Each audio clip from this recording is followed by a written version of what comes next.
Wait, before you take the bite, ଆପଣ ଭାବୁଛନ୍ତି କି ବ୍ରାଉନ୍ ବ୍ରେଡ୍ ଖାଇଲେ ଆପଣଙ୍କର ସ୍ୱାସ୍ଥ୍ୟ ଭଲ ରହିବ, ଓଜନ କମିବ ଏବଂ ଡାଇବେଟିସ୍ ମଧ୍ୟ କଣ୍ଟ୍ରୋଲ ହେବ?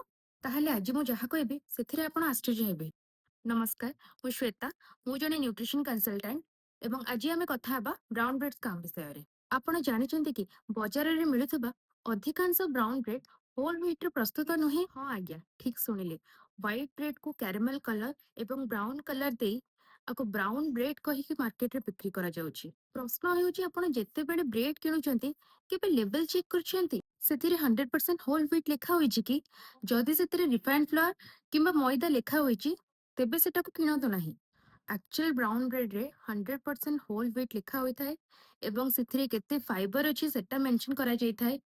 ସେଟା ଲୋ ଜିଆଇ ହୋଇଥାଏ ଏବଂ ସେଟା ଖାଇବା ଦ୍ୱାରା ଆମ ପେଟ ବହୁତ ସମୟ ପର୍ଯ୍ୟନ୍ତ ଫୁଲ୍ ରହିଥାଏ ଏବଂ ଆମକୁ ଜଲ୍ଦି ଭୋକ ଲାଗେ ନାହିଁ। ଆଜିକାଲି ବଜାରରେ ଯେଉଁ କେତୋଟି ବ୍ରାଣ୍ଡର ବ୍ରାଉନ୍ ବ୍ରେଡ୍ ମିଳୁଛି ସେଥିରେ ଦେଖିବେ ମଇଦା ଥିବ, ସୁଗାର ଥିବ, ପ୍ରିଜର୍ଭେଟିଭ୍ ଥିବ। ଯେଉଁଗୁଡ଼ିକୁ ଖାଇଲେ ଆମର ରାପିଡ୍ ସୁଗାର ସ୍ପାଇକ୍ ହବା ସହିତ ଆମକୁ ଜଲ୍ଦି ଭୋକ ମଧ୍ୟ ଲାଗିଥାଏ। ତେବେ ମନେ ରଖନ୍ତୁ, ବ୍ରାଉନ୍ କଲର୍ ବୋଲି ସେଟା ହେଲ୍ଦି ନୁହେଁ। କରେକ୍ଟ ନଲେଜ୍ ମାନେ ହେଲ୍ଦି ଲାଇଫ୍।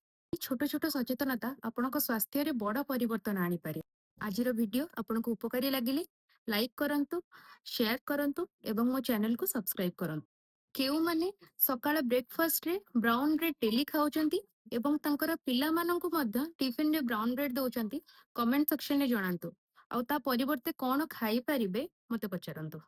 କାରଣ ହେଲ୍ଦି ରହିବା ଏହା ଏକ ଅପସନ୍ ନୁହେଁ, ଏହା ଏକ ଆବଶ୍ୟକ। Bye, stay healthy.